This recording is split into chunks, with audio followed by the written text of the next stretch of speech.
আসসালামু আলাইকুম রহমতুল্লাহ। প্রিয় দর্শক, কেমন আছেন? আশা করি ভালো আছেন। প্রিয় দর্শক, গাজীপুর সিটির সাবেক মেয়র থেমে গেছে জাহাঙ্গীরের ৭,০০০ কোটির দুর্নীতির তদন্ত।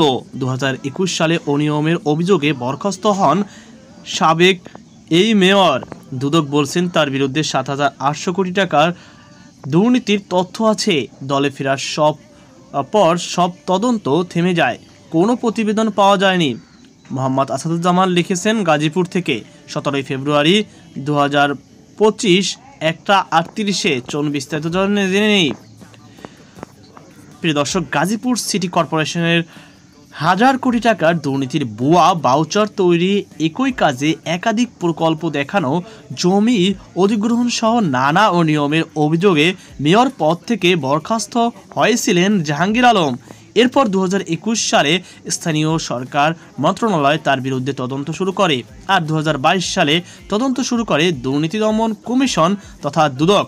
এই তদন্ত কোনোটি আলোর মুখ দেখেনি এখন পর্যন্ত। ২০২১ সালের সেপ্টেম্বরে গোপনে ধারণ করা জাহাঙ্গীর আলমের একটি ভিডিও সামাজিক যোগাযোগ মাধ্যমে ভাইরাল হয়। সেই ভিডিওতে আওয়ামী লীগ ও দলের নেতাদের নিয়ে বিতর্কিত মন্তব্য করেছেন তিনি।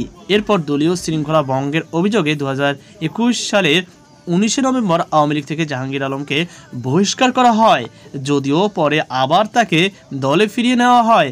তবে তার বিরুদ্ধে তদন্ত শুরু হয় এরপরই। দুর্নীতির ৭,০০০ কোটি।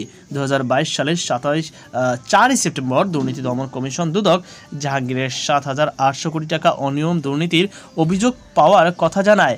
এসব অভিযোগের বিষয়ে দুদক একাধিক অনুসন্ধান দল গঠন করে। প্রথম অনুসন্ধানী দলে ছিলেন দুদকের উপপরিচালক আলী আকবর ও সদস্য দুদকের সহকারী পরিচালক আশিকুর রহমান আশিক।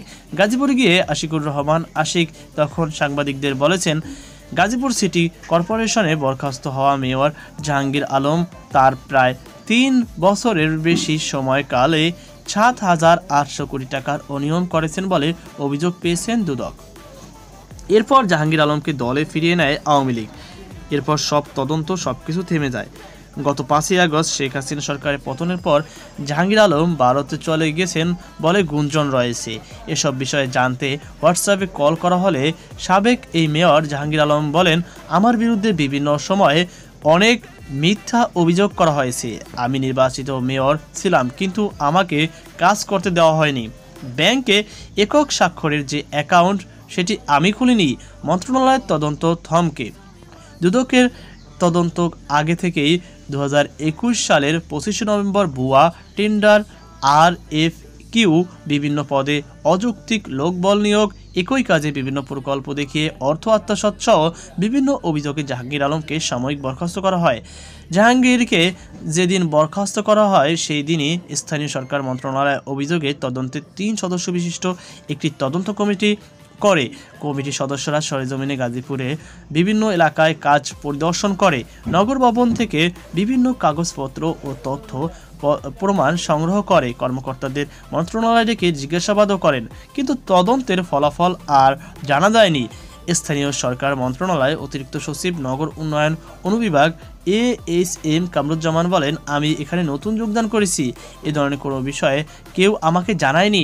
এ বিষয়ে গাজীপুর নাগরিক ফোরামের সভাপতি জালাল উদ্দিন বলেন, সাবেক মেয়র জাহাঙ্গীর আলমের বিরুদ্ধে যে দুটি তদন্ত কমিটি গঠন করা হয় সেসব কমিটির তদন্ত শেষ করা উচিত ছিল। এই তদন্ত শেষ করতে আদালতে রিট করা হয়েছিল। এর পরিপ্রেক্ষিতে ২০২৩ সালের ১৫ ফেব্রুয়ারি উচ্চ আদালতে তদন্ত শেষ করতে দুদককে ৬ মাসের সময় বেঁধে দেন। এরপর প্রায় ৩ বছর পেরিয়ে গেলেও তদন্ত এখন পর্যন্ত শেষ হয়নি। তো প্রিয় দর্শক, এই ছিল আমাদের সর্বশেষ আপডেট। সকল আজকে পর্যন্ত আল্লাহ হাফেজ।